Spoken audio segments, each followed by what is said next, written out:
I never imagined a simple morning errand would shake the ground beneath my feet.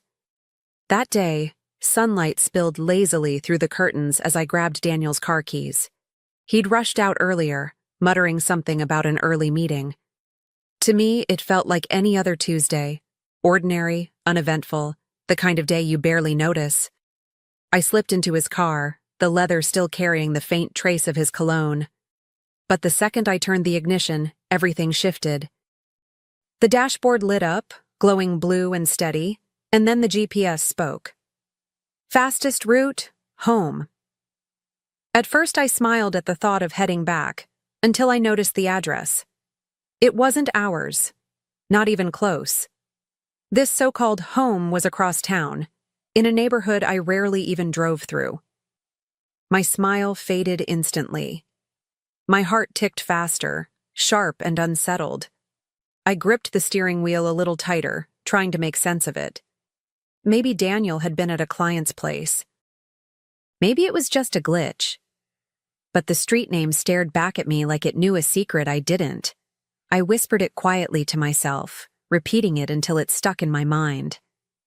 The GPS dimmed back to silence, but I couldn't. A pit formed in my stomach, heavy and undeniable, telling me this wasn't nothing. This was something. The rest of that drive felt strange, almost like I wasn't the one behind the wheel. My hands moved, my eyes scanned the road, but my mind was locked on that address glowing in my head.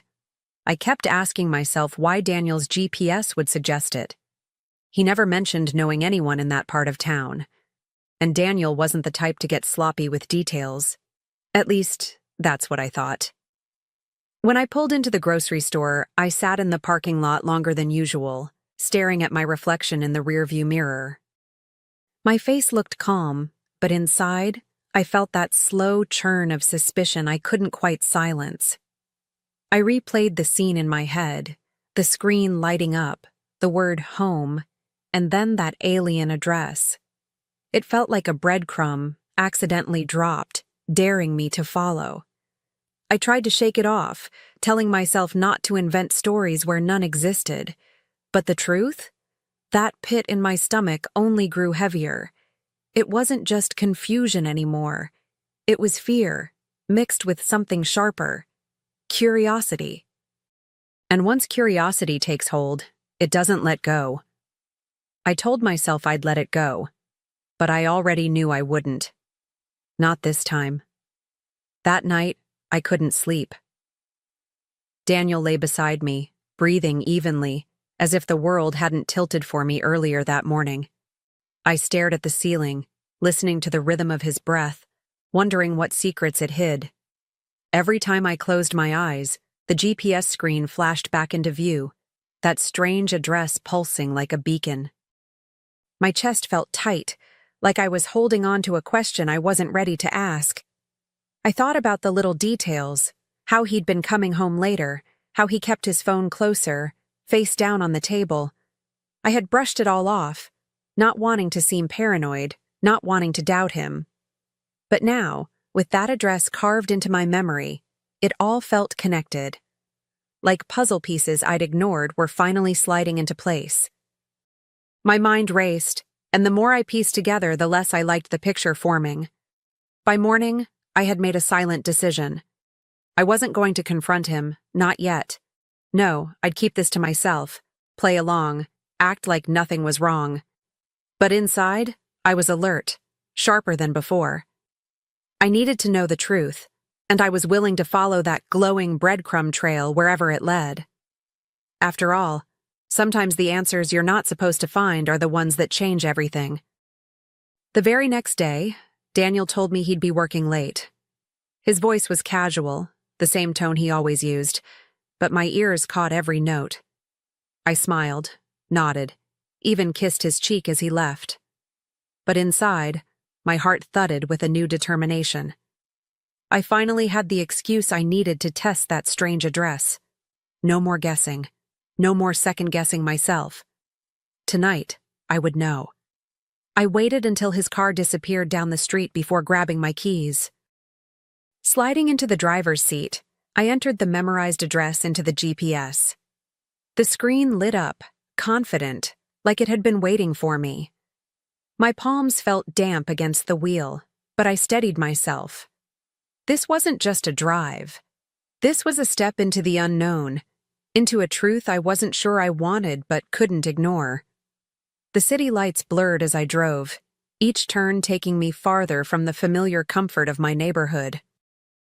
My stomach twisted with every mile, my chest growing tighter with each green light that pushed me forward. And then, finally, the voice of the GPS softened into silence as I rolled up to a modest apartment building.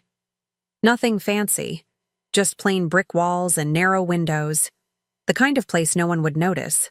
But I noticed. Oh, I noticed.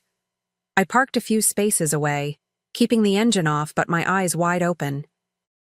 The building looked ordinary, almost painfully so, yet I couldn't shake the feeling that it held something extraordinary or devastating.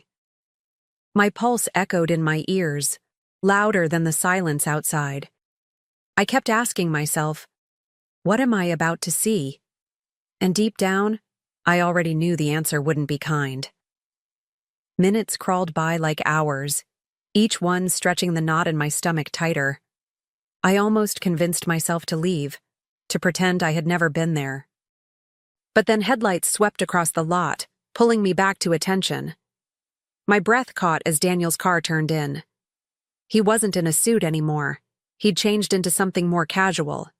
In his hand, I spotted a bouquet of flowers, bright, fresh, deliberate. I sank lower in my seat, my body trembling but my eyes locked on him. He walked quickly, almost eagerly, to the entrance of the building. My chest burned as I watched him press the buzzer, his posture relaxed, familiar, like this was routine. A moment later, the door clicked open and he slipped inside without hesitation. And in that instant, the truth slammed into me. This wasn't a mistake. This was his other life. I sat frozen, gripping the steering wheel like it could hold me together. The bouquet haunted me. Those flowers weren't for me, hadn't been for me in a long time. My throat tightened, a mix of rage and heartbreak pressing hard against my chest. Watching him vanish into that building felt like watching the life I thought I had dissolve, brick by brick. The truth wasn't hidden anymore. It was standing right in front of me. I wanted to scream, to storm inside, to demand an explanation. But something stronger held me back. Control. I realized I had the upper hand, even if my heart was breaking. He had no idea I was there, no idea I was watching, no idea that the foundation of his lies had just cracked. In that moment, silence was my power, and I wasn't about to waste it. So, I stayed put, eyes glued to the door, mind racing. If this was where he went when he said he was working late, then I needed proof, solid proof. I knew this was only the beginning, and the answers waiting for me inside that building would demand patience. As the minutes passed, one thought looped in my head. If he had a second life, then I needed a second plan. The following days, I became someone I never thought I'd be. I wasn't just a wife anymore. I was a quiet investigator, a shadow trailing the man I once trusted. Each time Daniel announced he'd be working late, I didn't argue or question him. I just nodded, as though I believed him, then waited for the perfect moment to follow. Every drive back to that apartment tightened the knot in my chest but sharpened my focus. I watched from a distance, careful, patient, almost surgical in my silence. I took note of the times he arrived, the nights he stayed longer, the gifts tucked under his arm. Once, it was another bouquet of flowers. Another night, it was a small box, jewelry perhaps. Every gesture he made for her was one he had stopped making for me. And each observation etched itself deeper into my memory, forming a ledger of betrayal. One evening, I parked closer, windows cracked just enough to hear the faint sounds spilling out from an open window upstairs. His laughter, carefree, unguarded, the kind of laugh I hadn't heard in years. It pierced me, cruel and sweet all at once. My heart ached, but my resolve grew stronger. This wasn't just about catching him in the act. It was about reclaiming the power he thought he'd stolen from me. The woman appeared one night, stepping into the glow of the streetlight as Daniel opened the door for her. She was younger, carefree, her laughter bubbling like champagne. She clung to his arm with a comfort that cut me to the bone, as though she had every right to be there. I felt the air leave my lungs, yet I didn't move. Watching them together was like watching strangers in a play, except I knew I was the one cast as the fool. I didn't confront them. Not yet. Instead, I pulled out my phone, steadying my trembling hands, and snapped photos through the windshield. Each click was like a nail being driven into the coffin of our marriage. He smiled at her the way he used to smile at me, back when our love was new and effortless. That memory stung, but I let it fuel me. I wasn't collecting heartbreak. I was collecting evidence. Night after night, I returned, careful not to be seen. Sometimes I sat for hours, the cold creeping into my bones, but I stayed. I learned his patterns, when he arrived, when he left, what he carried inside. I built a timeline, piece by piece, until the picture became undeniable. This wasn't a fling. This was a life he was building, parallel to mine, a secret home where I was the ghost. The longer I watched, the calmer I became. My anger hadn't vanished. It had transformed, settling into something colder, sharper. Rage can burn out fast, but calculation? That can last forever. I realized this wasn't about catching him red-handed. It was about making him face a truth so undeniable, so public, that he couldn't twist it, couldn't lie his way out. Each night I drove away from that apartment, I wasn't defeated. I was armed. The photos on my phone, the notes I kept tucked away, the details only I knew, they were my ammunition. He had been so careless, so certain he'd never be found out. But I was building a case, brick by brick, and he didn't even see it coming. My silence became my strength. And in that silence, a plan began to take shape. I wouldn't scream, I wouldn't beg, I wouldn't fall apart at his feet. No. When the time came, I'd let him unravel all on his own. He had given me the perfect weapon without even knowing it. The very GPS that betrayed him once could betray him again. And I was going to make sure it did. It struck me one morning, like a spark catching fire. That GPS, the same one that had exposed his lies to me, could expose him to everyone else.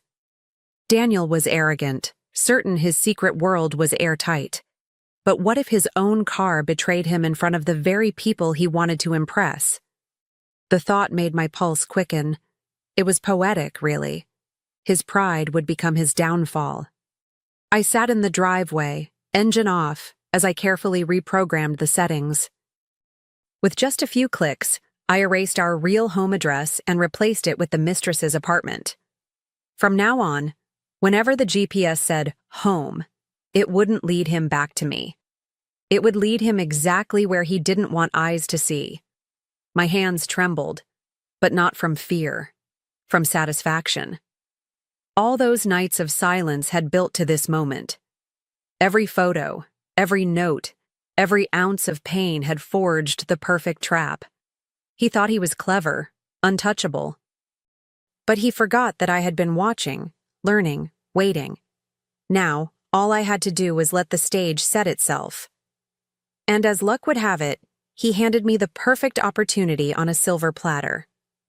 That weekend, Daniel strutted around the house, buzzing with excitement. He had invited a few business partners over for what he called a casual dinner, though nothing Daniel did was ever casual. He bragged about showing them the life he'd built, the family he cherished. I played my part, smiling, nodding, setting the table as though my heart wasn't plotting in every beat. They would see his version of perfection. And then, they'd see the truth. As the evening unfolded, glasses clinked and laughter floated through the dining room. Daniel thrived in the spotlight. boasting about his integrity, his success, his so-called balance of work and family. I watched him from across the table, every word dripping with hypocrisy. If only they knew. But I didn't need to expose him with accusations. No, I just had to wait. The GPS was ready to speak for me. When one of his colleagues finally stood, brushing crumbs from his suit, and asked Daniel for his address, I felt the room shift. "Why don't we just use your car's GPS?"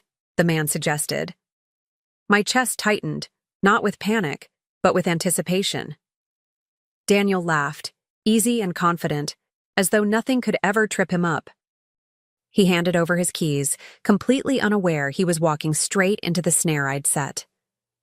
The colleague slid into Daniel's car, the others crowding around, curious to see the route. I stood near the doorway, heart steady, eyes fixed on Daniel. The GPS flickered to life, its voice calm, certain. Fastest route, home. A pause.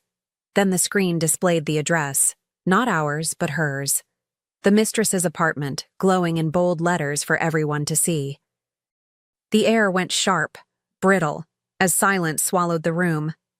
Daniel's face drained of color, his confidence cracking in an instant. "Oh, there must be some mistake," he stammered, fumbling for words that wouldn't come. But no one bought it. I watched his colleagues exchange glances, their raised brows whispering judgments louder than any accusation. The GPS had done exactly what I'd planned. It had spoken the truth, clear and undeniable, with no chance for him to rewrite it. Whispers rose, followed by polite but hurried excuses. One by one, his guests slipped away, leaving Daniel exposed, humiliated, cornered in the ruins of his own performance. He tried to laugh it off, but the sound fell flat, brittle as glass. I didn't need to say a word. My silence was enough, my steady gaze telling him I'd seen everything, and that this was only the beginning of his unraveling. By the time the last guest left that night, Daniel was a shadow of the man who had strutted around hours earlier. He avoided my eyes, muttering excuses even he didn't believe.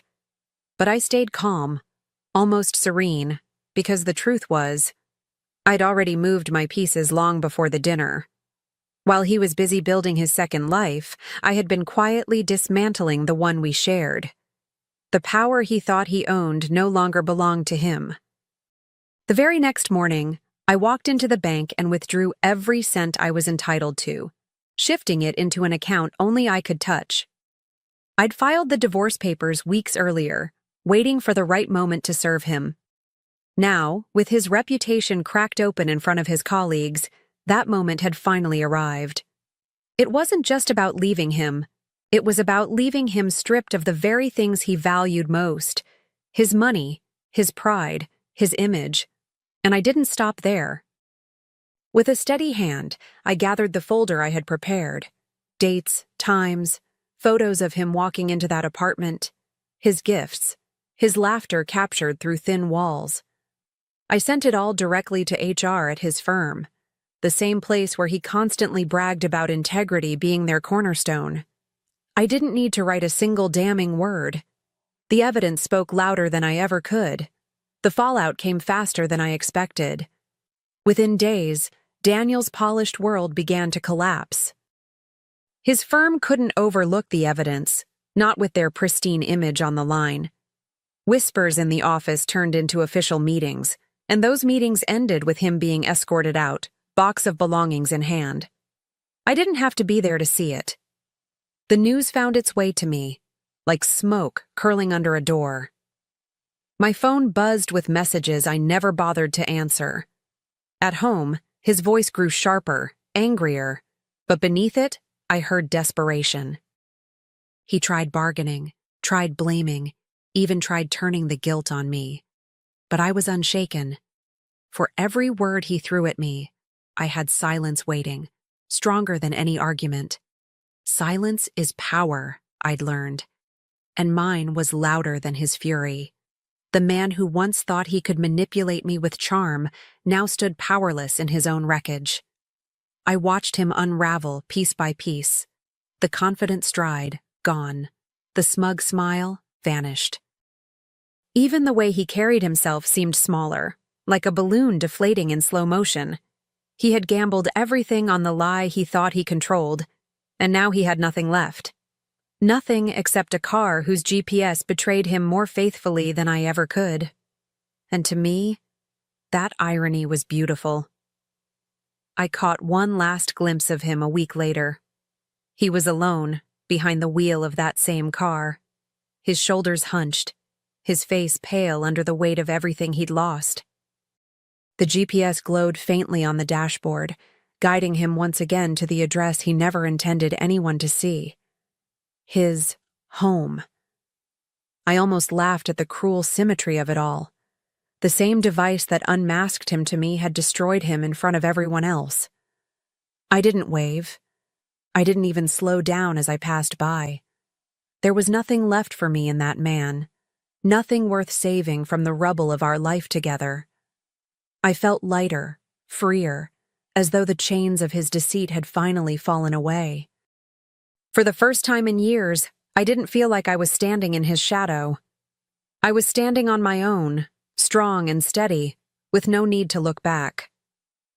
That night, I sat in my own living room, quiet, peaceful, mine. No buzzing lies, no gnawing doubts, no double life seeping through the cracks. Just me, and the simple comfort of knowing I had walked away with my dignity intact. Daniel had lost everything, but I had gained something priceless: peace. The kind of peace only comes when you've taken back your power and left betrayal exactly where it belongs, behind you. People like us don't change the world. My grandmother said as she handed me the last $200 from her savings account. We just survive in it. I was 24, standing in the cramped kitchen of her South Boston apartment where I'd grown up. The ancient refrigerator hummed in the background, struggling like everything else in this neighborhood. My name is Eliza Chin, and that day, the day my acceptance letter to MIT's graduate program arrived, was supposed to be the proudest moment of my life. Instead, it became the day I lost my last living relative. "You're throwing away everything we've built," Uncle Philip shouted, his face flushed with anger. "The family business needs you now, not years from now after you've wasted time on academic fantasies." The family business was Chen's Auto Repair, the shop my immigrant grandparents had opened 40 years ago. My uncle had taken over after my grandfather died, and everyone assumed I would eventually join him. It was expected, predetermined, my duty. What they didn't understand was that I had inherited more than just my grandfather's name. I'd inherited his original dream. Before America ground him down with practical realities, before a small auto shop became his legacy instead of the engineering innovations he'd once imagined, my grandfather had been an inventor. Late at night, he'd show me his sketches, engine designs that were decades ahead of their time, energy systems that big companies would eventually develop years later. In another life, he'd whisper, his eyes distant, "These could have changed everything." I'd applied to MIT's program in advanced propulsion systems with one goal: to build what my grandfather couldn't, to finish what circumstance had forced him to abandon. "This isn't just about school," I tried explaining to my uncle. "The research I want to do could revolutionize how engines work, make them cleaner, more efficient." "Revolutionize?" Uncle Philip scoffed. "Your grandfather spent 30 years changing oil and fixing transmissions to put food on our table. That's real life, Eliza, not some fancy research lab." My grandmother, who'd remained silent throughout the argument, finally spoke. "Let her go, Philip. Keeping her here won't bring your father back." Uncle Philip stormed out, leaving me alone with my grandmother. She shuffled to the drawer where she kept her emergency money and counted out 10 worn $20 bills. "I wanted to give you more," she said apologetically, pressing the money into my palm. "But this is all I have." "I can't take this," I protested, knowing how little she lived on. "You must." Her weathered hands closed mine around the bills.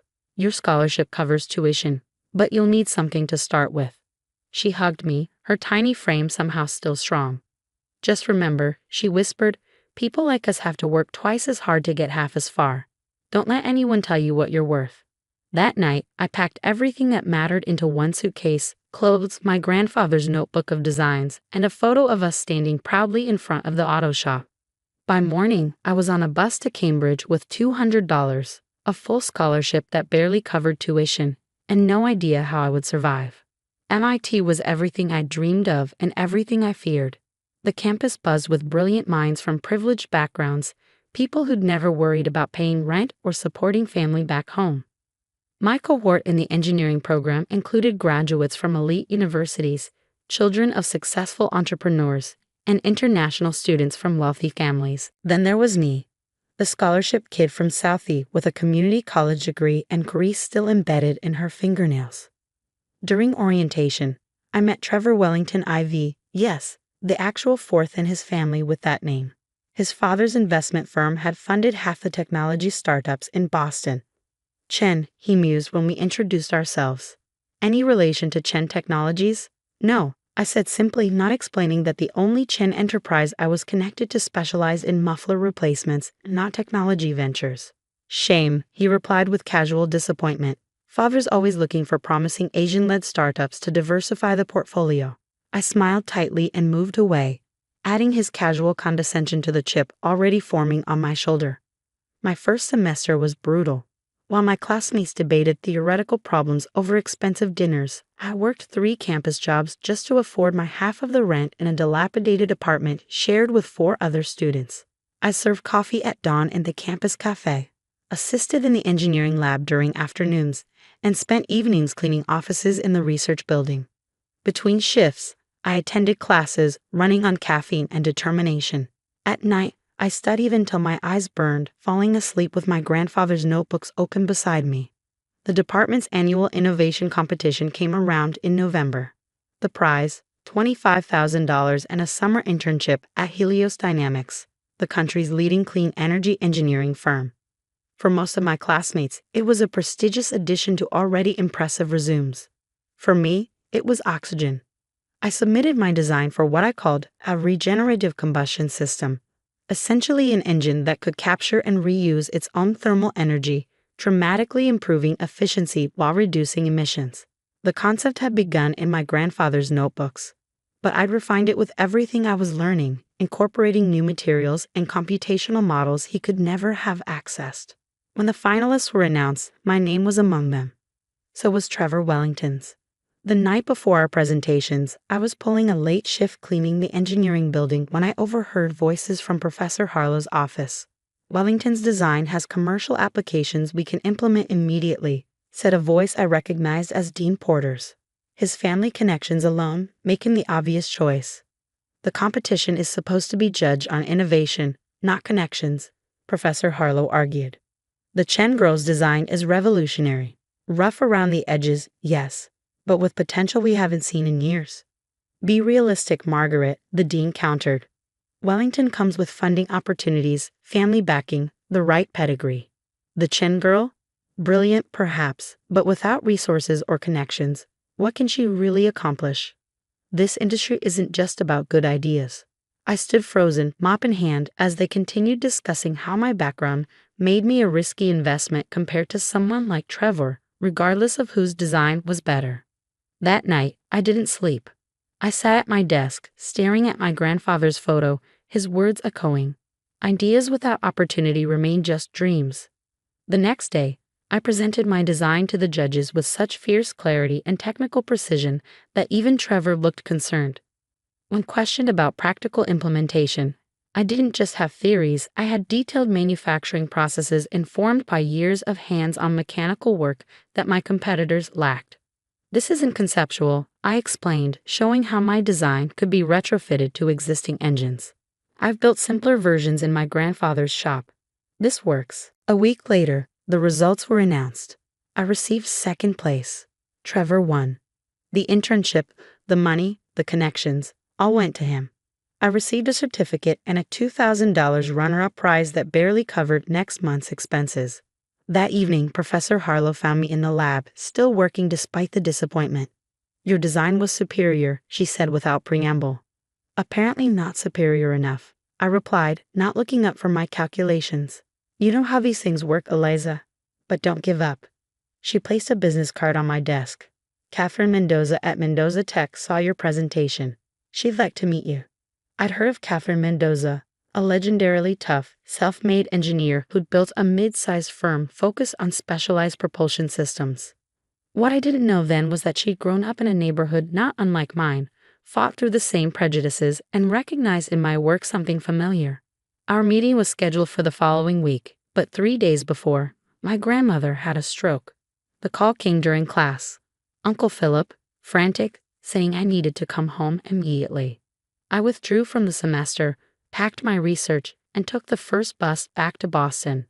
For the next 2 months, I split my time between my grandmother's hospital bed and the auto shop, which was falling apart without Uncle Philip's full attention. "I'm sorry," my grandmother whispered one evening, her speech still slurred from the stroke. "Your grandfather would be so disappointed." Another Chen with big dreams forced back to reality. "Don't say that," I told her, squeezing her hand. "This is temporary."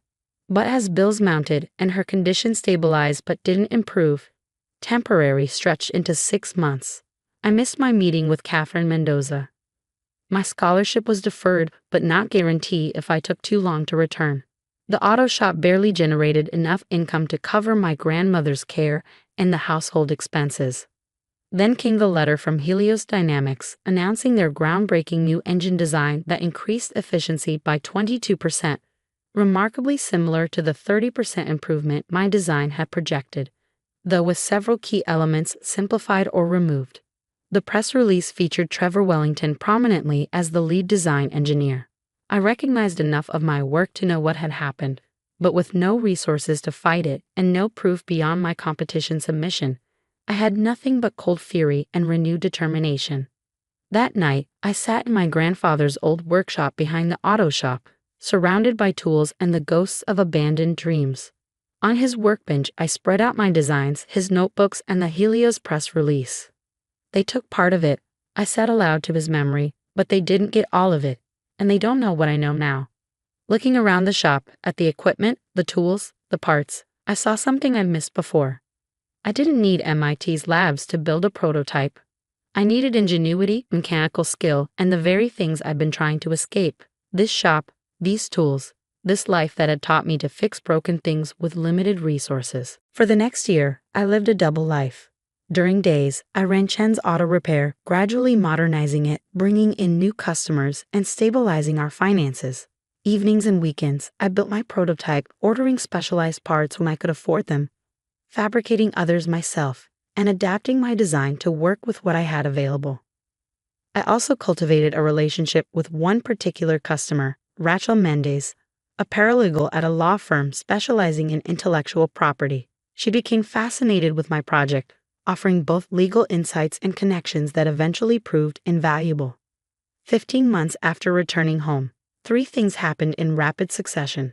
My grandmother passed away peacefully in her sleep. Uncle Philip announced he was selling the auto shop to a developer, and my prototype engine, built in that same shop from parts I'd scrounged, modified, and created, achieved a 34% efficiency improvement over standard engines. At my grandmother's funeral, Uncle Philip pulled me aside. "I'm sorry about the shop," he said gruffly, "but the developer's offer will let me retire early. You should take your share and go back to school."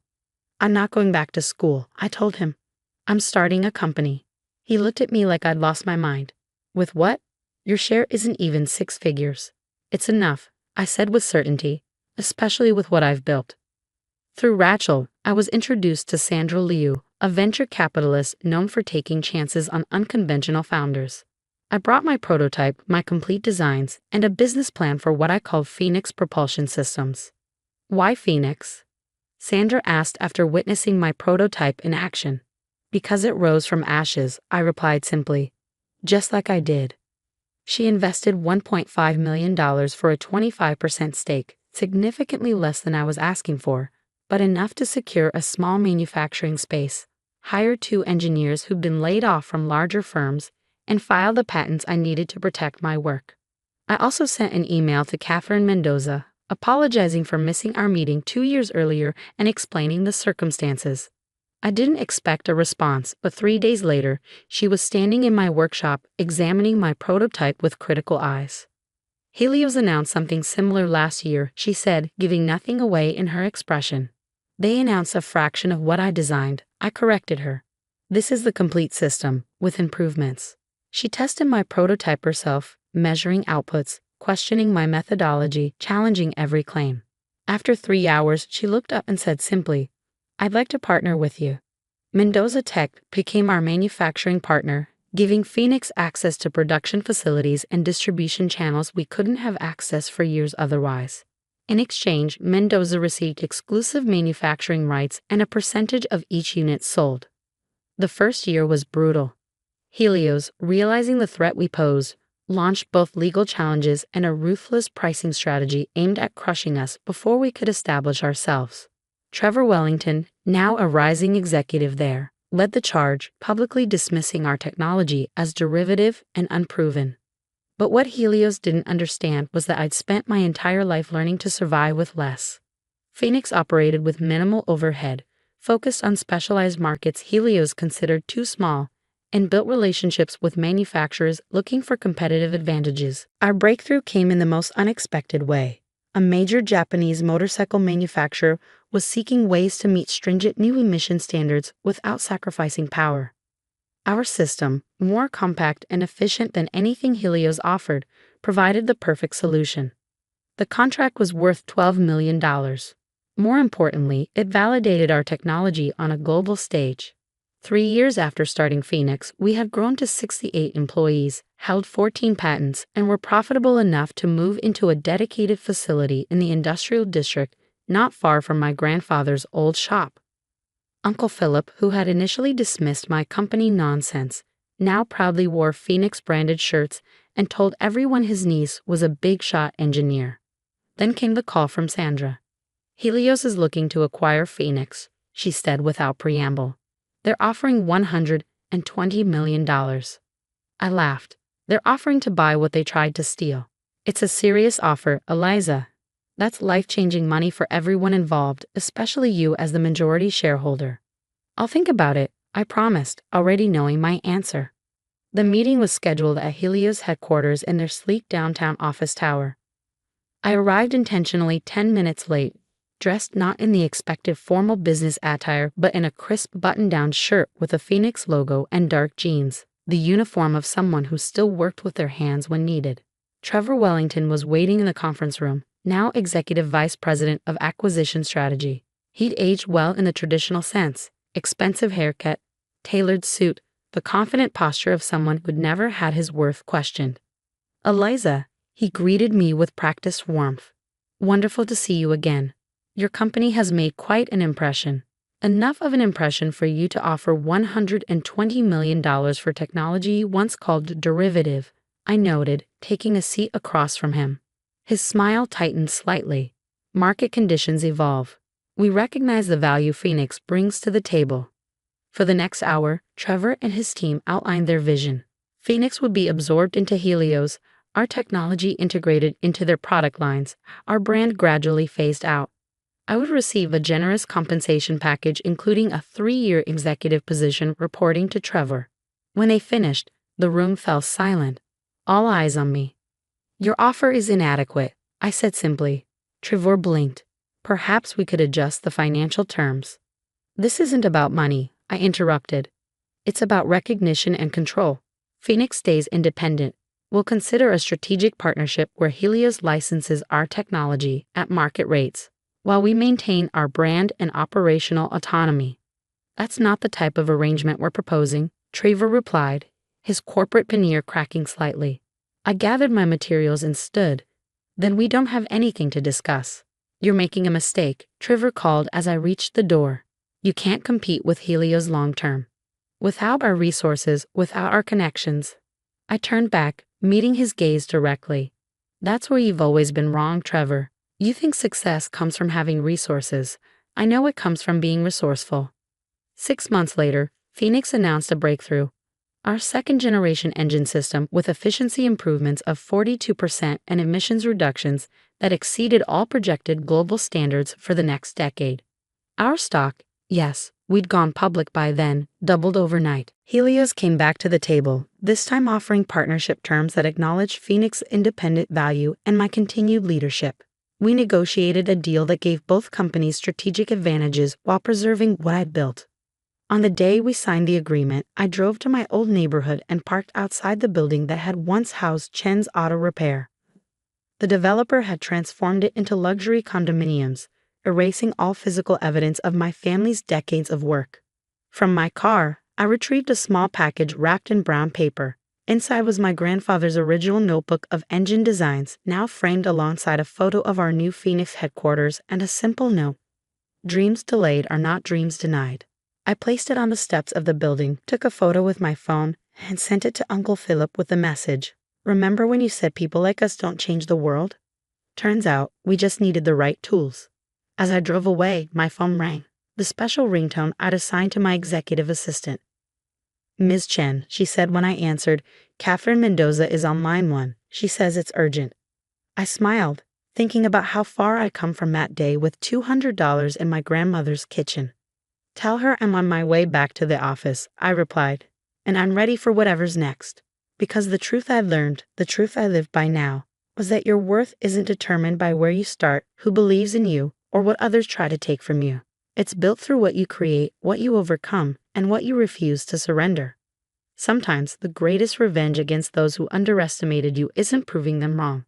It's making their opinion irrelevant. I never wanted to be a corporate lawyer. That might sound ungrateful considering the 6-figure salary, corner office, and partner track position at one of Boston's most prestigious firms. But for me, Blackwell and Pierce was a gilded prison, each meticulously drafted contract another bar in the cage that kept me from my true calling. My name is Marcus Chen, and for the past 8 years, I've been living a double life. To my family, I'm the dutiful son who followed my father's footsteps into corporate law. To the technology world, I'm Phoenix, creator of Harmony, the artificial intelligence music composition software revolutionizing the entertainment industry and valued at $1.2 billion. Neither world knows about the other. The irony of my situation struck me hardest this morning as I stood in the gleaming lobby of Blackwell and Pierce, watching the installation of a new sound system. The firm was hosting a charity gala that evening, and the keynote speaker was none other than Eliza Winters, CEO of Melodic Ventures, the company that had just acquired Harmony for $600 million. "Incredible what these tech companies are willing to pay for algorithms these days," remarked senior partner Richard Blackwell, stopping beside me.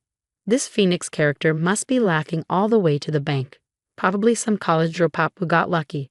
I maintained my carefully neutral expression while my stomach tightened. "The technology is quite revolutionary from what I understand. It's changing how film scores and video game soundtracks are composed." Richard scoffed. "Well, it's certainly made Winters rich, and tonight, hopefully generous." He slapped my shoulder. "The Wilson merger documents need final review by 4. Don't disappoint me." As he walked away, I checked my phone. 3 missed calls from Eliza.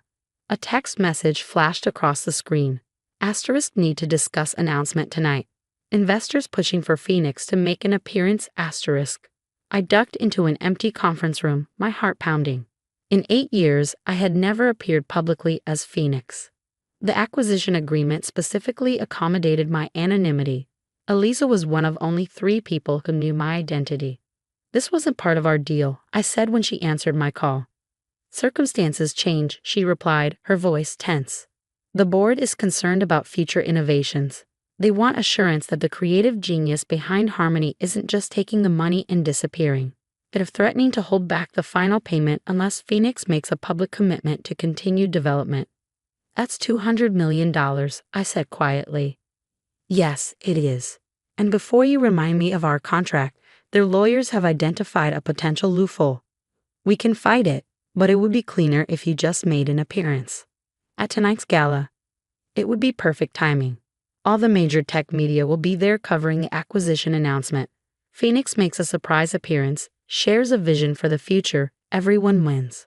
"Everyone except me," I muttered, looking through the glass walls at my colleagues hurrying through their 60-hour work weeks. I can't just suddenly reveal I've been living a double life. My firm, my family. "Your choice, Marcus," Eliza said. "But the final transfer happens tomorrow, and the board meets in 3 hours. I need your decision." After she hung up, I sat in a silent conference room, feeling the walls of my carefully constructed worlds beginning to crumble. My story really begins 12 years ago when I was a promising computer science major at MIT with a minor in music composition. I had developed an algorithm that could analyze thousands of musical scores and then generate original compositions in any style: classical, jazz, hip-hop, film scores.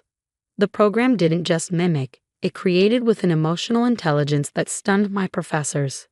"This could revolutionize entertainment," Marcus, my advisor, had said. "You could build something extraordinary." The same week I received acquisition offers from 3 major tech companies. My father had a heart attack. As I sat beside his hospital bed, the machines tracking his heartbeat with steady beeps, he gripped my hand. "I've worked my whole life to give you opportunities," he said, his voice weak. "The Blackwell position is everything we've worked for. Promise me you won't throw it away on these computer games." My father had immigrated to America with nothing, worked himself through law school at night, and sacrificed everything to give me the opportunities he never had. How could I tell him that the computer games could make me a millionaire many times over? How could I disappoint the man who had just nearly died, whose only dream was to see his son follow in his footsteps? I promised. The next week, I turned down the tech offers and accepted a position at my father's firm. But I couldn't abandon my creation entirely. Late at night, in a small apartment I rented under an assumed name, I continued developing my algorithm. I created the Phoenix identity, secured patents through anonymous holdings, and connected with Eliza Winters, a rising venture capitalist who understood both the technology and my need for secrecy. "You can have both worlds," she promised. "We'll build this together, and no one ever needs to know who Phoenix really is." For 8 years, the arrangement worked. I drafted contracts by day and coded by night, catching sleep in 3-hour increments and fueling myself with espresso and determination. Harmony grew from a promising prototype to an industry-changing platform. Major film studios used it to compose background scores. Video game companies licensed it to create dynamic soundtracks that adapted to players' actions. Streaming services utilized it to generate personalized playlists. And all the while, I maintained my trajectory at Blackwell and Pierce, making junior partner at 32, earning my father's pride and locking myself further into a life I had never wanted. The acquisition offer from Melodic Ventures had seemed like the perfect exit strategy. The money would allow me to eventually leave law without raising suspicions. I could simply announce a career change, perhaps even join Melodic as a legal consultant while actually working on Harmony's next iteration. But now, Eliza's demand threatened everything. My phone buzzed with a text from my father. "Looking forward to seeing you at the gala tonight. Proud of you," said asterisk. I closed my eyes, the familiar weight of expectations pressing down on me. Then I made a decision and called Eliza back. "I'll do it," I said, "but on my terms." The Blackwell and Pierce Charity Gala transformed the firm's normally austere lobby into an elegant reception hall. String lights draped from the vaulted ceiling, a jazz quartet played softly in the corner, and Boston's elite circulated with champagne flutes in hand, checkbooks at the ready. My father found me as I entered, resplendent in his tuxedo, his silver hair perfectly groomed. At 65, he still commanded attention in any room. "Marcus," he beamed, embracing me. "Richard tells me you finished the Wilson merger documentation single-handedly. Impressive work." "Thanks, Dad," I said, accepting a champagne flute from a passing server. "Looks like a good turnout for the Children's Hospital." "Indeed, and your Ms. Winters is quite the draw. Everyone wants a piece of the tech boom these days." He gestured toward Eliza, who was holding court near the stage, elegant in a midnight blue gown. She caught my eye and gave an almost imperceptible nod. My heart rate accelerated. "The program begins in 20 minutes, my father continued. "I've saved seats in the front row." "Actually, Dad, I need to handle something for Richard first. I'll join you shortly." I slipped away before he could ask questions, making my way to the small preparation room behind the stage where Eliza waited. "Are you ready?" she asked, studying my face. "No," I admitted, "but I don't see another option." She handed me a small flash drive. "Your presentation is loaded. The announcement of the acquisition comes first. Then I'll introduce the mysterious Phoenix and you'll take it from there." She squeezed my arm. "For what it's worth, I think this is the right move. You can't live a divided life forever, Marcus. At precisely 8 o'clock, Richard Blackwell welcomed the guests and introduced Eliza. I stood in the shadows of the stage, my pulse pounding in my ears as she announced Melodic Ventures' acquisition of Harmony. This technology is revolutionary, she told the crowd. It doesn't replace human creativity, it enhances it, democratizes it, and opens new possibilities for artistic expression. The audience applauded politely, most of them more interested in their nonprofit tax deductions than music software innovation. My father sat in the front row, his expression one of polite interest. And now, Eliza continued, I have a special surprise. For the first time ever, the creator of Harmony has agreed to make a public appearance. Ladies and gentlemen, I am honored to introduce you to Phoenix. The room buzzed with excitement as I stepped onto the stage. I saw confusion ripple through the crowd as they recognized me, just Marcus Chen, corporate lawyer, not some mysterious tech genius. Good evening, I said, my voice steadier than I expected. My name is Marcus Chen. Some of you know me as an attorney at Blackwell and Pierce. But for the past 8 years, I've also been Phoenix, the creator of Harmony. Gasps and murmurs swept through the room. I didn't dare look at my father. I developed the first version of Harmony as a student at MIT, combining my computer science knowledge with my passion for music composition. While I pursued a legal career to fulfill family expectations, I never abandoned my true calling. I clicked through to the demonstration portion of my presentation, and the room filled with the sweeping orchestral music generated by my algorithm. The score I had created specifically for this moment. It built from a simple piano melody to a full symphonic arrangement, telling through music the story I was struggling to tell with words. Harmony isn't just software, I continued as the music played. It's the realization that technology and art aren't separate worlds. They can enhance each other, elevate each other, much like our logical and creative selves don't need to be in conflict. As the music reached its crescendo, I finally found the courage to look at my father. His expression was unreadable, his posture rigid. Beside him, Richard Blackwell looked thunderstruck.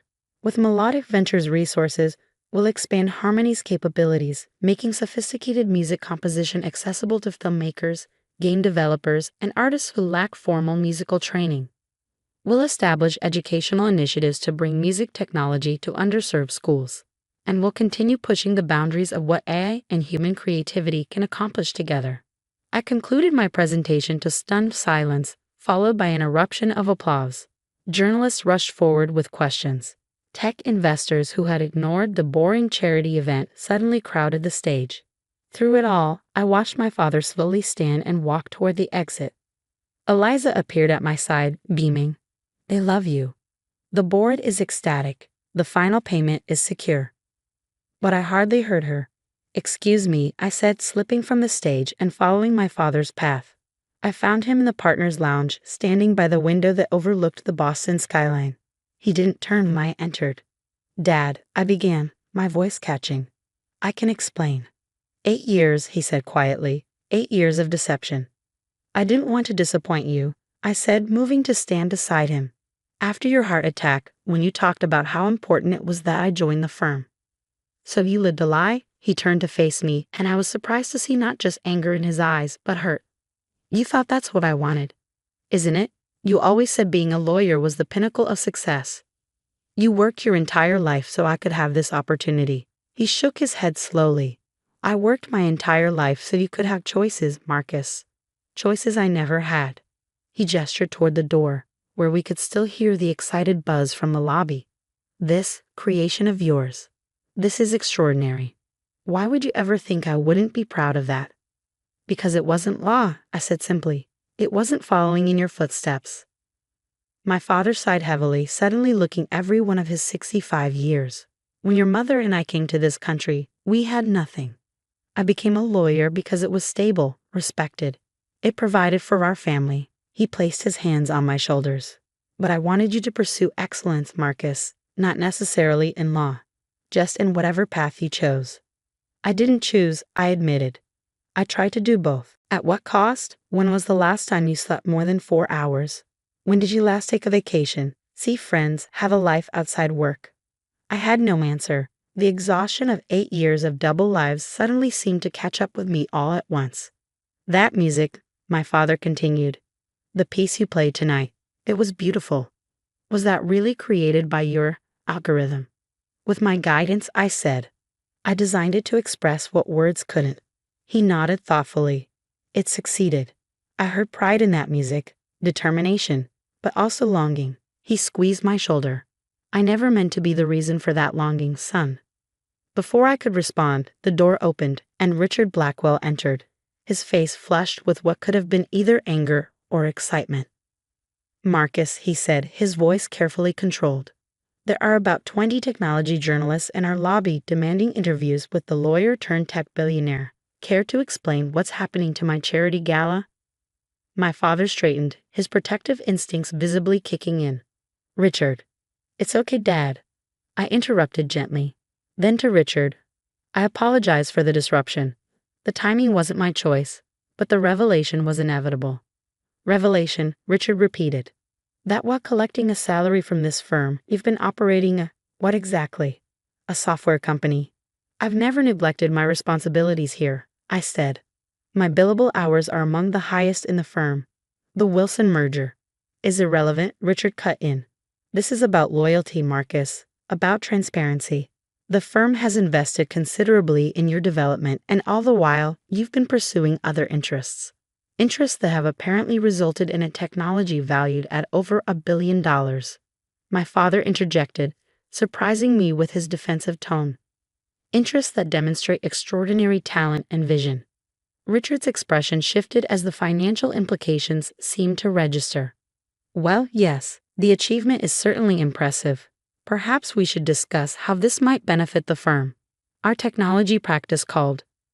No, I said, the word emerging more forcefully than I'd intended. I'm sorry, Richard, but I've made my decision. Effective immediately, I'm resigning from Blackwell and Pierce. The weight that had pressed on me for 8 years seemed to lift with those words. Richard stared at me in disbelief. This is rash, Marcus. Let's discuss this tomorrow. When? It's not rash, I countered. It's 8 years overdue. I turned to my father, expecting disappointment, but found him watching me with something that looked surprisingly like pride. I need to get back to the event, I said. Eliza will be wondering where I am. I extended my hand to Richard. Thank you for the opportunities you've provided. I'll ensure a smooth transition for my clients. Stunned, he shook my hand automatically. As I turned to leave, my father fell into step beside me. You don't have to leave with me, Dad, I said quietly. These are your colleagues, your friends. He smiled, the same smile I remembered from my childhood when I'd mastered a difficult piano piece or solved a complex math problem. I'm exactly where I should be, son, beside you. The aftermath was both simpler and more complicated than I had anticipated. The tech media exploded with the story of the secret billionaire lawyer, turning me into an overnight sensation. Melodic Ventures stock rose 15% following the revelation, and the final acquisition payment processed without issue. My departure from Blackwell and Pierce was accelerated by mutual agreement. Richard, ever the pragmatist, pivoted quickly to leveraging his connection to the Phoenix phenomenon for client development. Some of my colleagues were resentful, others fascinated, but none were truly surprised. The exhaustion I'd been carrying had been visible to anyone paying attention. 1 month after the gala, I stood in the newly renovated offices of the Phoenix Foundation, an organization I'd established to bring music technology education to underserved communities. The space hummed with activity as programmers, musicians, and educators collaborated on curriculum development. The Boston Symphony Orchestra accepted our proposal, announced Claire, my program director. They'll partner with us for the summer youth program. And MIT wants to establish a joint research initiative, added David, my technical lead. They're offering dedicated lab space and graduate student support. I smiled, watching them return to their work with enthusiasm. For the first time in years, I felt fully present, fully engaged in a single purpose rather than stretched between worlds. My father visited that afternoon, touring the foundation with genuine interest, asking questions about the technology and the educational philosophy. At 65, he had finally reduced his own work hours and was exploring long-abandoned hobbies. I've been thinking about what you said, he told me as we stood by the window overlooking the Charles River, about choices and expectations. Dad, you don't need to. He held up a hand. Let me finish. Your mother's father was a concert pianist in Shanghai before the Cultural Revolution. Did you know that? I shook my head, surprised. He was forced to abandon music to work in factories. Your mother grew up without music in her home because it wasn't practical, wasn't safe. He turned to face me fully. When we came to America, we wanted security for you above all else. Perhaps in pursuing that security, we ignored the creative legacy that was also your birthright. Through the glass wall of my office, we could see a group of high school students arriving for a workshop, their faces bright with excitement as they were introduced to harmony. You found a way to honor both, my father said, watching them. The practical drive that built this business and the creative spirit that inspired it. He laid a hand on my shoulder. I spent years thinking I knew what success looked like for you. I was wrong. That evening after everyone had left, I sat alone in my office with a prototype of Harmony's next iteration. I loaded a piece of music my algorithm had created that morning, a complex, layered composition that intertwined traditional Chinese melodies with contemporary orchestration. As the music filled the room, I thought about the paths not taken, the years spent divided, and the unexpected journey that had brought me here. I had spent so long trying to live two separate lives, never realizing that my greatest work would come from finally bringing them together. My phone buzzed with a text from Eliza. * board meeting tomorrow at 10. Bringing that venture capital group interested in educational applications. Wear something impressive. I smiled and texted back. How about just something authentic? Then I turned back to my computer, added a new layer to the composition, and for the first time in years, signed the digital file with my real name. Not Phoenix, not Marcus Chen, attorney at law, just Marcus, creating exactly what I was meant to create, exactly as I was meant to create it. In the soft glow of my office, with Boston's lights twinkling beyond the windows and my music, flowing around me, I finally understood. Sometimes the most complex harmonies emerge not when we separate our different selves, but when we allow them to play together.